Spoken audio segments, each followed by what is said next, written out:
Bonjour à tous, Dimitri, cryptoparadise.consulting. Ravi de vous retrouver en ce mardi 26 mai, dans le cadre toujours enchanteur de l'île Maurice. L'île Maurice où désormais nous sommes en hiver, donc comme vous le constatez, le rude hiver mauricien fait rage. Bon, je vous retrouve pour un sujet qui me tient à cœur, qui est le sujet inépuisable de l'intervention permanente des banques centrales qui viennent donc influencer grandement les marchés.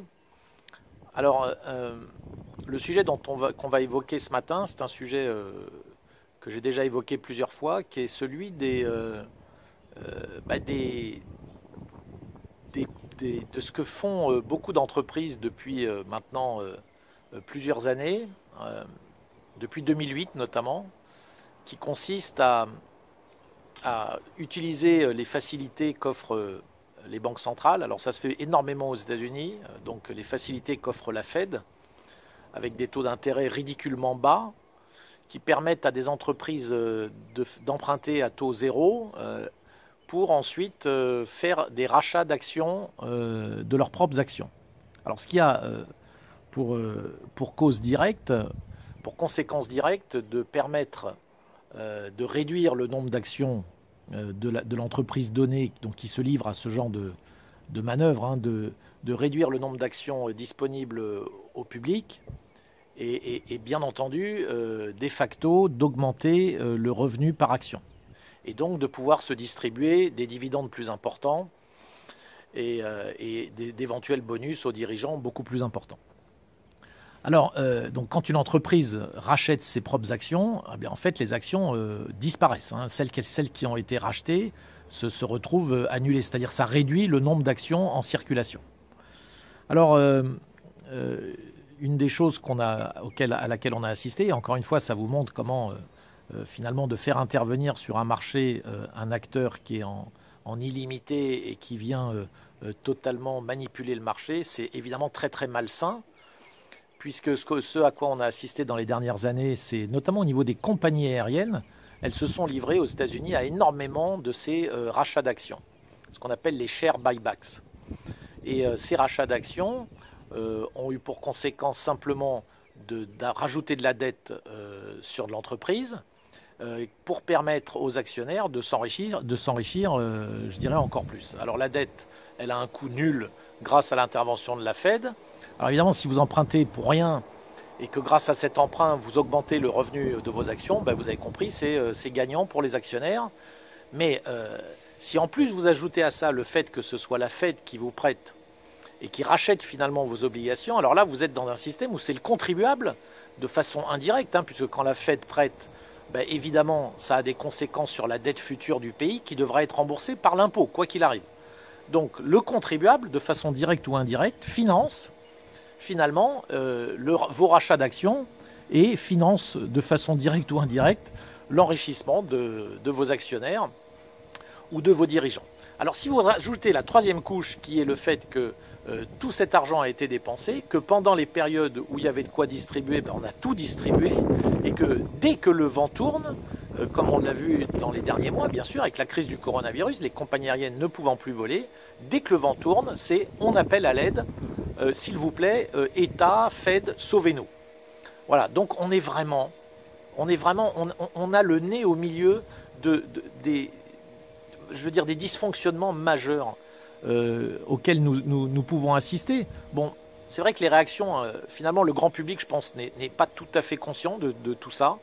C'est très malheureux.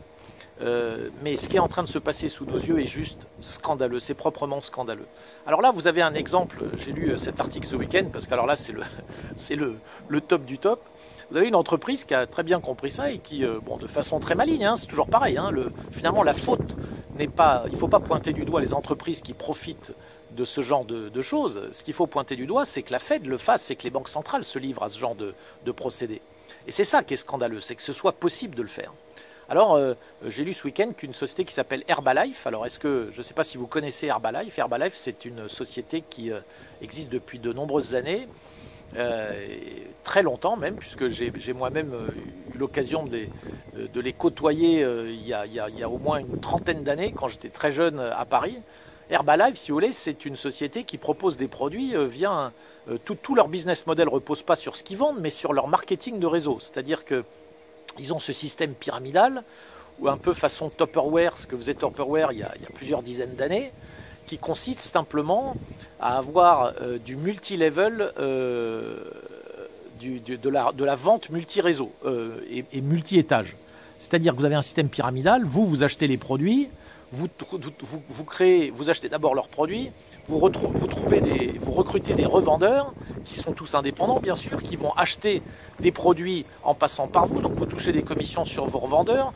Vos revendeurs vont eux-mêmes recruter des revendeurs qui eux-mêmes vont donc acheter des produits et vos revendeurs toucheront des commissions et vous-même vous allez toucher des commissions aussi sur les revendeurs de vos revendeurs et vous pouvez descendre comme ça de plusieurs niveaux. En général, il y a 3 voire 4 niveaux sur lesquels vous touchez des commissions. Alors évidemment, ce système pyramidal, c'est une véritable pyramide de Ponzi, sauf qu'elle est légale. Elle est légale parce qu'il y a un produit derrière. C'est pas que du vent. Il y a réellement un produit.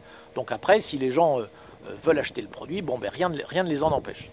Maintenant, le produit, on ne va pas du tout en parler ici. Ce qui est intéressant, c'est que ce système de vente est un système pyramidal qui est une véritable pyramide de Ponzi. Là, on est vraiment face à une entreprise, si vous voulez, qui a ni foi ni loi. Alors, bien sûr, elle respecte la loi, sinon elle n'existerait plus, mais ils viennent d'émettre, et c'est ça le point important, et l'info que je voulais livrer avec vous, c'est qu'ils viennent d'émettre sur le marché obligataire pour 800 millions de dollars d'obligations, dans le but affiché de pouvoir, avec ces 800 millions de dollars, racheter leurs propres actions. Donc vous voyez, ils se sont dit finalement, les grosses compagnies qui se font sauver le font, compagnies aériennes notamment, mais d'autres aussi, pourquoi pas nous?